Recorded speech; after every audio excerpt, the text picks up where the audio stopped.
Indonesia adalah tempat di mana keberagaman budaya berkembang pesat. Dalam kekayaan budaya ini, lahirlah berbagai seni yang menggambarkan jiwa dan identitas bangsa. Namun, di balik gemerlapnya kebudayaan, terkadang ada seni-seni tradisional yang terpinggirkan dan mulai pudar oleh waktu. Rumah Budaya Nusantara Puspo Budoyo telah mengadakan beragam kegiatan dan program, di antaranya seperti tari tradisional, karawitan, kolintang, seni-seni yang diajarkan bukan hanya berpusat dari tanah Jawa saja, melainkan mencakup dari keseluruhan budaya Indonesia. Banyak di sini juga, jadi selain tari ada karawitan, ada musik kolintang, itu terus nantinya pengembangan ke depannya. Jadi selama ini basicnya dulunya adalah berbasis tradisi Jawa. Pengembangannya nantinya juga karena perkembangan yayasan ini akhirnya kita mengangkat isu tentang keindonesiaan Nusantara. Itu idiom-idiom itu akan kita kolaborasikan semuanya menjadi sebuah pertunjukan yang bisa diterima oleh publik gitu. Baik generasi muda maupun istilahnya generasi tua gitu. Nanti pun akan muncul kelas-kelas baru, yaitu dari pengembangan itu seperti tari kontemporer, bagaimana akulturasi budaya tradisi mengikuti perkembangan zaman dengan budaya modern, akhirnya generasi muda kita masih tetap bisa melestarikan dan menjaga.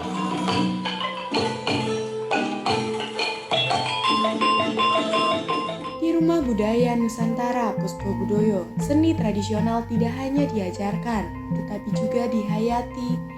Para pengajar yang berpengalaman dan berdedikasi mengajarkan dengan penuh kasih sayang, menceritakan cerita-cerita lama dan mengajarkan gerakan-gerakan klasik yang telah diwariskan dari generasi ke generasi.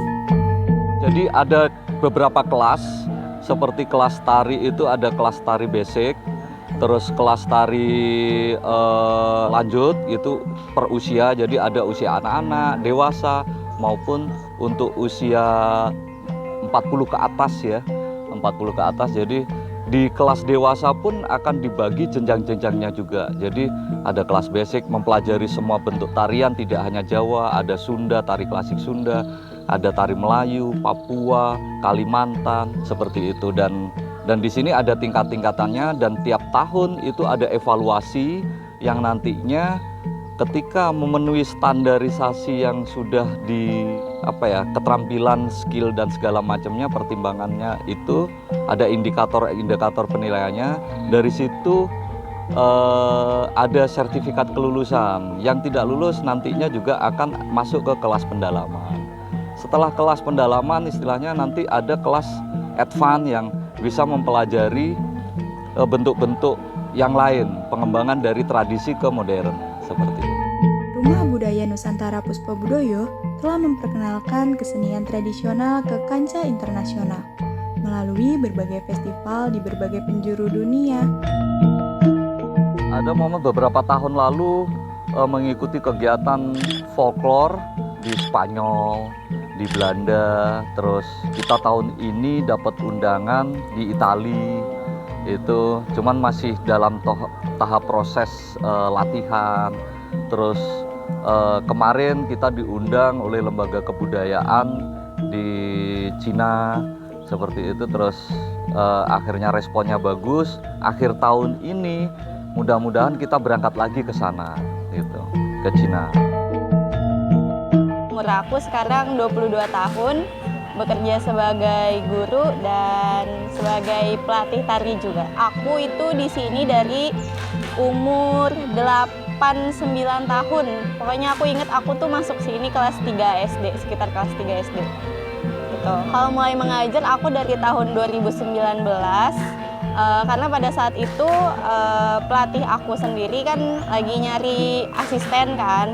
Nah kebetulan daripada nyari orang di luar belum kenal atau gimana, jadi pelatih aku menawarkan kepada murid-muridnya siapa yang mau jadi asisten pelatih di Puspo gitu. Jadi aku dengan sukarela menunjuk diri sendiri buat jadi asisten pelatih di Puspo Budoyo. Kalau kesulitannya gini, jadi setiap anak kan karakternya beda-beda, setiap orang karakternya beda-beda. Jadi kesulitannya itu cara mencari solusi buat anak itu paham apa yang kita ajarkan tuh, itu tantangannya. Jadi nggak bisa cuma sebulan 2 bulan kita mempelajari karakter anak-anak gitu. Jadi itu emang harus berlangsung lama kalau untuk mempelajari karakter anak-anak. Jadi kayak gitu sih yang sulit tuh. Aku masih sempat nari di luar juga, tapi lebih sering latih sih daripada nari. Kalau untuk pementasan yang aku jalanin sendiri, yang aku perform gitu, itu baru tahun lalu di Cina, di Beijing. Waktu itu kan Puspo mengadakan Muhibah Budaya ya di kota Beijing. Nah itu salah satu pengalaman terbesar aku dalam dunia tari, itu salah satunya itu.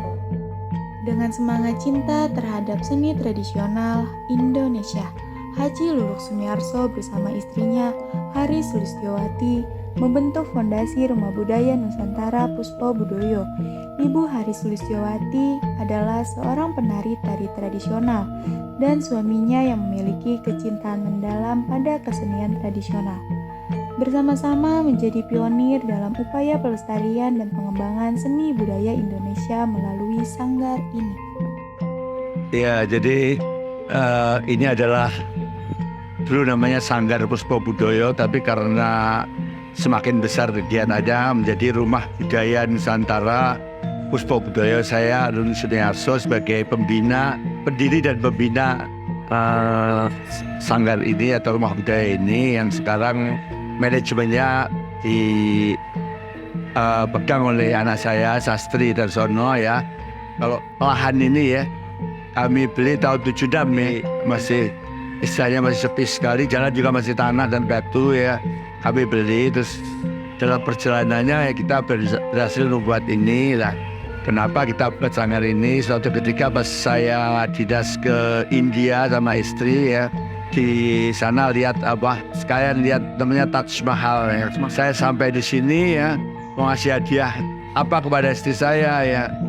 Mau Taj Mahal kan mungkin ya bikin tas murah aja di sini ya. Ya ini dari kecil, mulai dari rumah Betawi, terus kemudian kami tambah ini rumah Minahasa Manado ya, kami beli di Manado dulu, ditambah dengan joglo yang nuansa Jawa, lama-lama ditambah-tambah merepresentasikan Nusantara. Resminya ini waktu diresmikan itu tanggal 6 Agustus tahun 2003, dan kami sudah membuat pagelaran ya, itu total sudah 111 kali pagelaran saat ini ya.